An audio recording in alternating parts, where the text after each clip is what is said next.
Vinod highway पर गाड़ी चला रहा था। इस कहानी को हर माता पिता अपने बच्चों को जरूर सुनाएं और खुद भी सुने। विनोद हाईवे पर गाड़ी चला रहा था। सड़क के किनारे उसे एक 12 से 13 साल की लड़की तरबूज बेचती दिखाई दी। विनोद ने गाड़ी रोककर पूछा, तरबूज की क्या रेट है बेटा?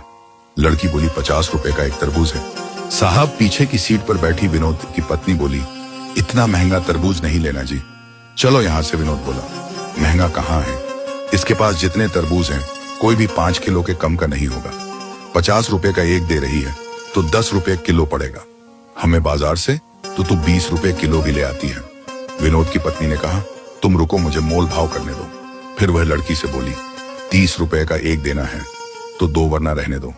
लड़की बोली, 40 रुपए का एक तरबूज तो मैं खरीद कर लाती हूँ। आंटी, आप 45 रुपए का एक ले लो, इससे सस्ता मैं नहीं दे पाऊंगी। विनोद की पत्नी बोली, झूठ मत बोलो बेटा, सही रेट लगाओ। देखो ये तुम्हारा छोटा भाई है ना, इसी के लिए थोड़ा सस्ता कर दो। उसने खिड़की से झांक रहे अपने 4 वर्षीय बेटे की तरफ इशारा करते हुए कहा। सुंदर से बच्चे को देखकर लड़की एक तरबूज हाथों में उठाते हुए गाड़ी के करीब आ गई। फिर लड़के के गालों पर हाथ फेरकर बोली, सचमुच मेरा भाई तो बहुत सुंदर है। आंटी, विनोद की पत्नी बच्चे से बोली, दीदी को नमस्ते बोलो बेटा। बच्चा प्यार से बोला, नमस्ते दीदी। लड़की ने गाड़ी की खिड़की खोलकर बच्चे को बाहर निकाल लिया। फिर बोली, तुम्हारा नाम क्या भैया? लड़का बोला, मेरा नाम गोलू है। दीदी बेटे को बाहर निकालने के कारण विनोद की पत्नी कुछ असहज हो गई। तुरंत बोली, अरे बेटा, इसे वापस अंदर भेजो, इसे डस्ट से एलर्जी है।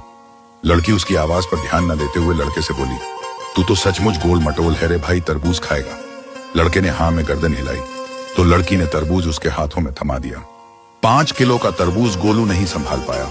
तरबूज फिसलकर उसके हाथ से नीचे गिर गया और फूटकर 3-4 टुकड़ों में बंट गया। तरबूज के गिरकर फुट जाने से लड़का रोने लगा। लड़की उसे पुचकारते हुए बोली, अरे भाई रो मत, मैं दूसरा लाती हूँ। फिर वह दौड़कर गई और एक और बड़ा सा तरबूज उठा लाई। जब तक वह तरबूज उठाकर लाई, इतनी देर में विनोद की पत्नी ने बच्चे को अंदर गाड़ी में खींचकर खिड़की बंद कर ली।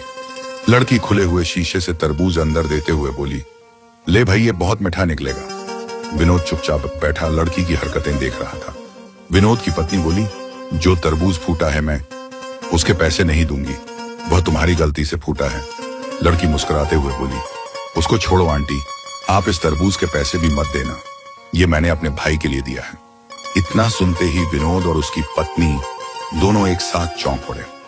विनोद बोला, नहीं बिटिया, तुम अपने दोनों तरबूज के पैसे लो। फिर 100 का नोट उस लड़की की तरफ बढ़ा दिया। लड़की हाथ के इशारे से मना करते हुए वहां से हट गई और अपने बाकी बचे तरबूजों के पास जाकर खड़ी हो गई।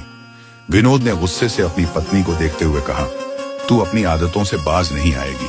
अरे वो गरीब लड़की है, 100-200 रुपए रोज के कमाती होगी, तुमने उस पर भी डाका मार लिया।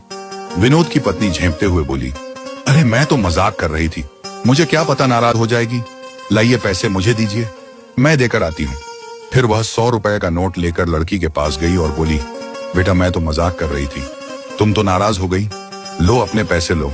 लड़की बोली, मैं नाराज नहीं हूं आंटी, आपने अपने बेटे को मेरा भाई बताया, मुझे अच्छा लगा, मैंने भी उसे अपना भाई माना, अब भाई से पैसे नहीं लूंगी। विनोद भी गाड़ी से निकलकर वहां आ गया था। आते ही बोला, पैसे ले लो बेटा, वरना तुम्हारा बहुत बड़ा नुकसान हो जाएगा। लड़की बोली, माँ कहती हैं जब बात रिश्तों की हो तो नफा नुकसान नहीं देखा जाता। आपने गोलू को मेरा भाई बताया, मुझे बहुत अच्छा लगा, मेरा भी एक छोटा सा भाई था। मगर विनोद बोला, क्या हुआ तुम्हारे भाई को? वह बोली, जब वह 2 साल का था तब उसे रात में बुखार हुआ था, सुबह माँ हॉस्पिटल में ले जा पाती, उससे पहले ही उसने दम तोड़ दिया था। मुझे मेरे भाई की बहुत याद आती है, उससे 1 साल पहले पापा भी ऐसे ही हमें छोड़कर गुजर गए थे।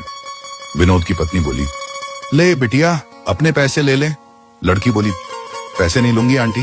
विनोद की पत्नी गाड़ी में गई, फिर अपने बैग से एक पाजेब की जोड़ी निकाली जो उसने अपनी 8 वर्षीय बेटी के लिए आज ही 3000 में खरीदी थी। लड़की को देते हुए बोली, तुमने गोलू को भाई माना तो मैं तुम्हारी माँ जैसी हुई ना, अब तू ये लेने से मना नहीं कर सकती।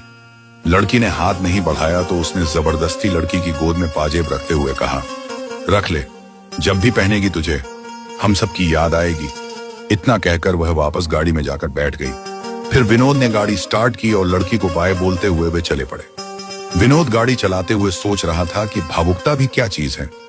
कुछ देर पहले उसकी पत्नी 10-20 रुपए बचाने के लिए हथकंडे अपना रही थी।